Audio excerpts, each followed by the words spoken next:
Additional I جی کراچی جاوید عالم اوڈھو نے شہر میں پولیس رپورٹنگ کیمپس زینب مارکیٹ، صدر گل پلازہ، سینٹرل شاپنگ پلازہ، اللہ والی مارکیٹ، کلاتھ ایسوسی ایشن اور لائٹ ہاؤس مارکیٹ ایسوسی ایشن کا دورہ کیا اور سیکیورٹی انتظامات کا تفصیلی جائزہ لیا۔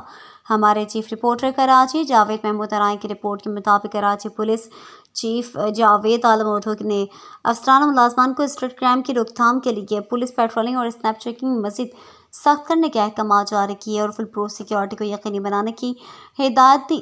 انہوں نے ٹریفک کی روانی اور پارکنگ کے انتظامات کو مزید بہتر بنانے کے لیے بھی ضروری ہدایات جاری کی۔ دورے کے دوران D I G south, D I G traffic, S S P south, S S P city اور دیگر سینئر افسران بھی ان کے ہمراہ تھے۔ پولیس چیف نے تاجر ایسوسی ایشن کے عہدیداران فرحان نوری، آصف گلفام، تنویر پاشا، فرحان شریف، نعیم شاہ اور دیگر تاجروں سے ملاقاتیں کی۔ تاجروں نے پولیس کی سیکیورٹی اقدامات کو سراہتے ہوئے ان کا خیر مقدم کیا اور انہیں پھولوں کا گلدستہ اور اجرک بھی پیش کی۔